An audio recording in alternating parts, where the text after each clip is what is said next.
আজকের গল্প 2 ঘন্টার ভালোবাসা। ভিতরে আসতে পারি? আজ অফিস নেই। মনোযোগ দিয়ে খবরের কাগজ পড়ছিলাম। কাগজ পড়া আর হলো না। কাগজ থেকে মুখ তুললাম, দেখি দরজার বাইরে শার্ট প্যান্ট পরা একটি লোক মুখে হাসি নিয়ে দাঁড়িয়ে আছে। তার হাতে একটা চামড়ার বড় ব্যাগ। লোকটির পাশে একটি কুমারী মেয়ে, বয়স 22-23 হবে, দেখতে মন্দ নয়। এর পিঠে মনে হয় একজোড়া ডানা আছে। লোকটি আবার জিজ্ঞেস করলো, ভিতরে আসতে পারি? কি উদ্দেশ্য তা না জেনে অপরিচিত কাউকে ভিতরে আসতে দেওয়া যায় না। আমি জানতে চাইলাম, আপনারা কোত্থেকে আসছেন? লোকটি খুব বিনয়ের সঙ্গে বলল, আমরা নবীন বিস্কুট কোম্পানির থেকে আসছি। এবার বুঝতে পারলাম লোকটি সেলসম্যান, বাড়ি বাড়ি বিস্কুট বিক্রি করতে বেরিয়েছে। ভদ্রতা করে বললাম, আসুন। অনুমতি পেয়ে লোকটি ঘরে ঢুকলো, সঙ্গে সঙ্গে মেয়েটিও ঢুকলো। সামনে দুটো খালি চেয়ার দেখিয়ে দুজনকেই বললাম, বসুন। দুজনে পাশাপাশি বসলো। লোকটি এবার হাত থেকে চামড়ার ব্যাগ মাটিতে নামিয়ে রেখে জিজ্ঞেস করলো, আপনি নিশ্চয়ই বিস্কুট খান? বললাম, খাই। Thin arrowroot, cream cracker, snacks?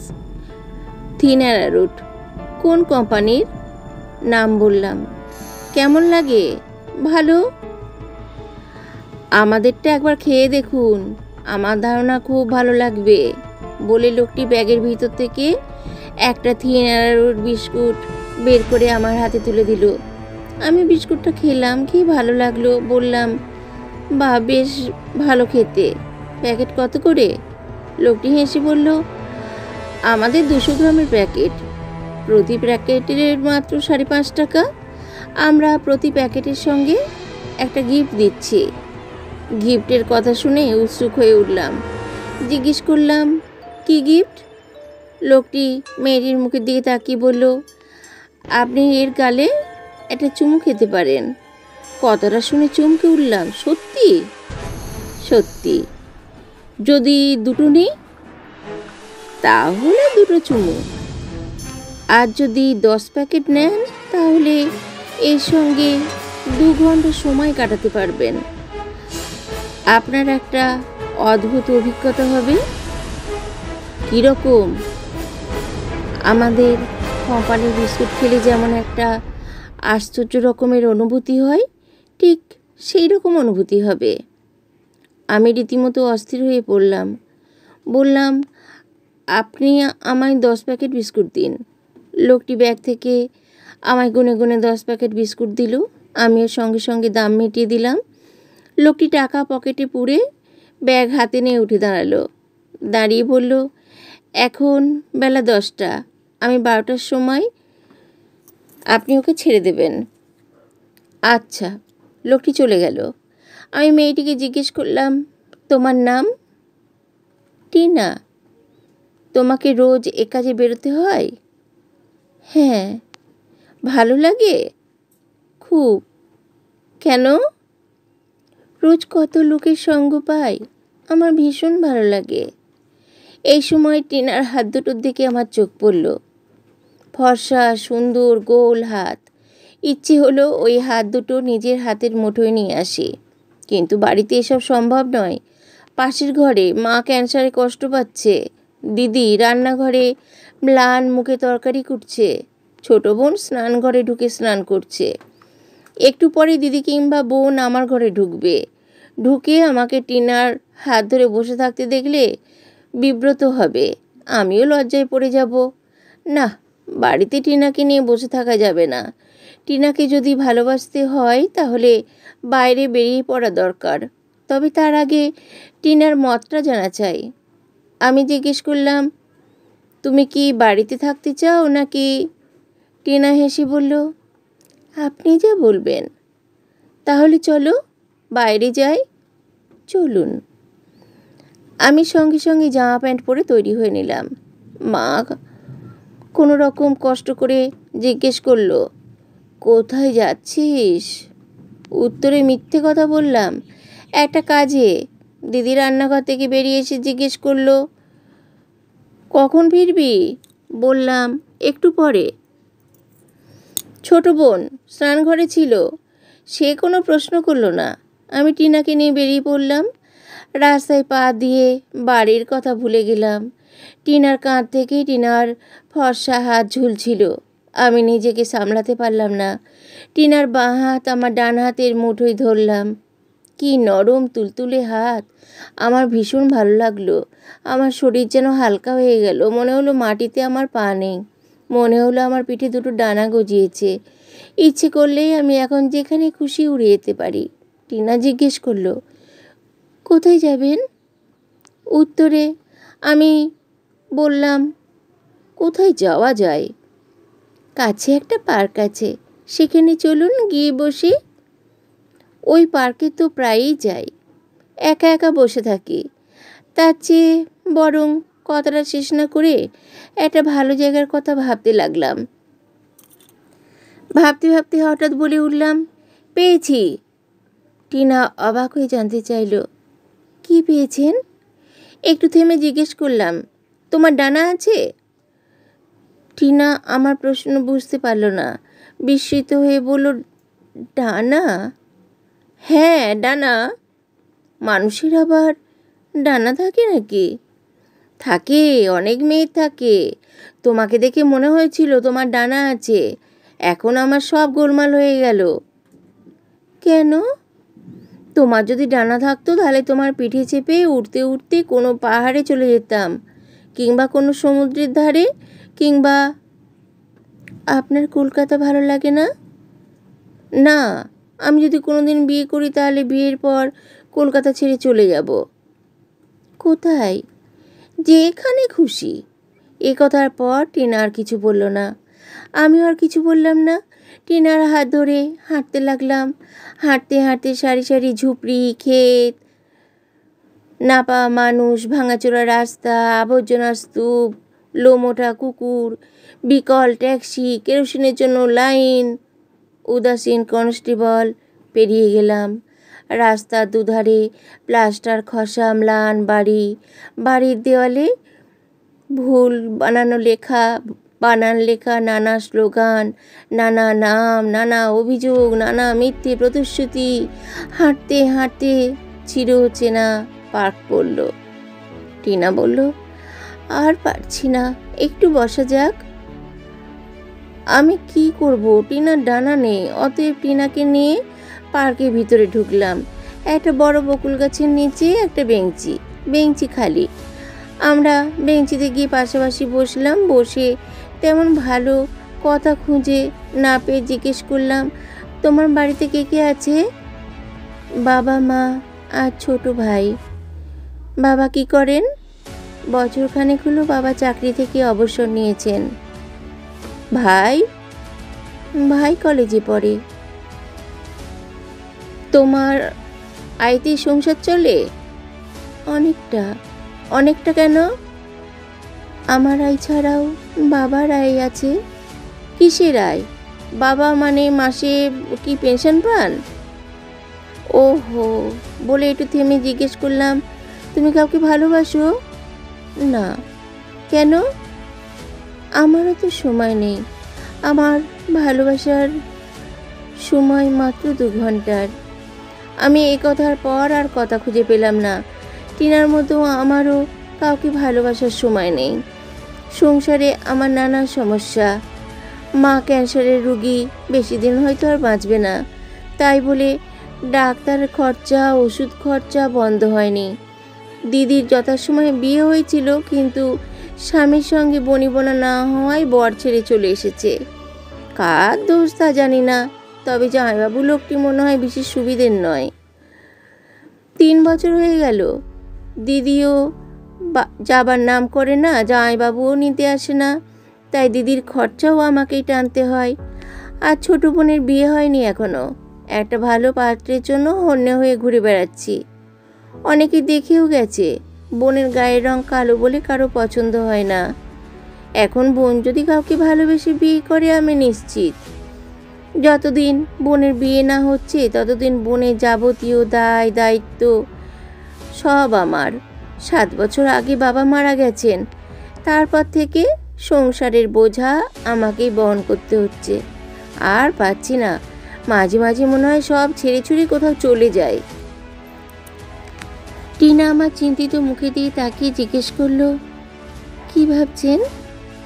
মনটাকে হালকা করার জন্য টিনাকে বাড়ির সব কথা বললাম। সব শুনে টিনা চুপ করে রইল।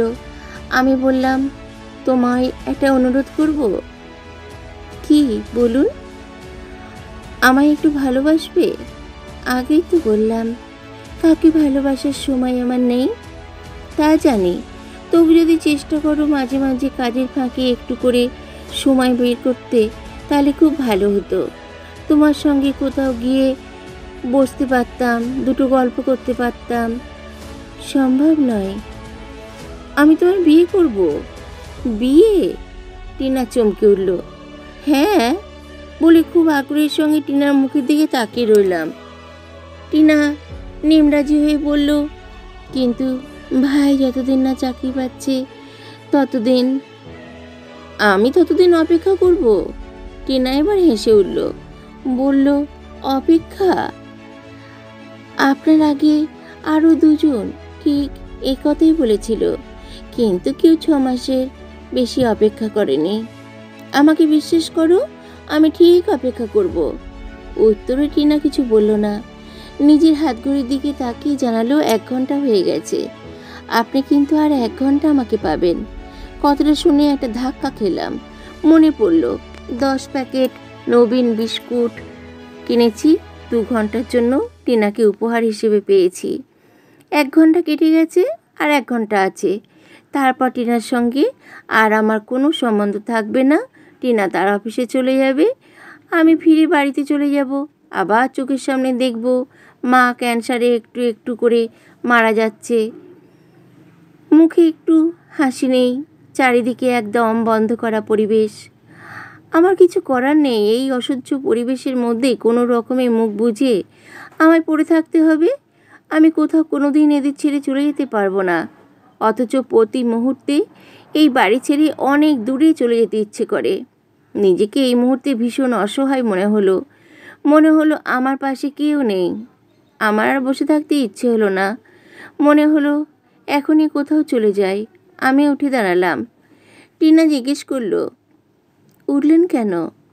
ভালো লাগছে না? চলুন তাহলে আবার একটু হাঁটা যাক, হাঁটলে মন ভালো হয়ে যাবে। আমি কিছু বললাম না। টিনা উঠে দাঁড়ালো। আমি আবার টিনার হাত ধরলাম। ধরতেই আবার সেই অদ্ভুত অনুভূতি ফিরে এলো। মনে হলো আমার শরীর হালকা হয়ে গেছে। মনে হলো মাটিতে আমার পা নেই। মনে হলো আবার টিনার পিঠে দুটো ডানা গজিয়েছে। ইচ্ছে করলে আমি এখন যেখানে খুশি উড়ে যেতে পারি। পার্ক থেকে বেরিয়ে আমরা আবার হাঁটতে লাগলাম। হাঁটতে হাঁটতে একসময় জিজ্ঞেস করলাম, তোমার জানাশুনো ভালো মেয়ে আছে? টিনা কৌতূহলী হয়ে জিজ্ঞেস করলো, কেন, কি হবে?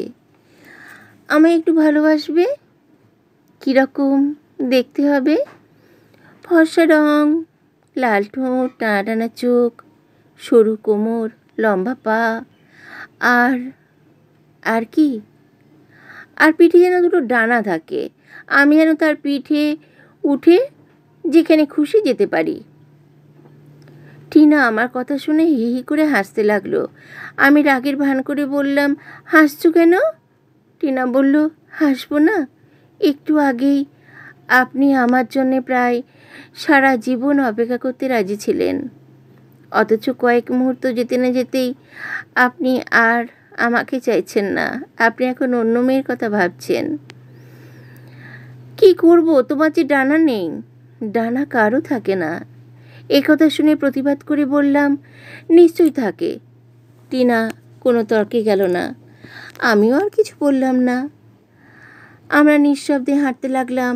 আমার হাতের মধ্যে টিনার হাত, কি নরম, কি তুলতুলে। আহা, টিনার পিঠে যদি দুটো ডানা থাকতো। হাঁটতে হাঁটতে আমরা একটা রেস্তোরাঁর সামনে এসে দাঁড়ালাম। আমি টিনাকে জিজ্ঞেস করলাম, চা খাবে? খেতে পারি। আমরা রেস্তোরাঁর ভিতরে ঢুকলাম। একটা খালি টেবিলে মুখোমুখি বসলাম।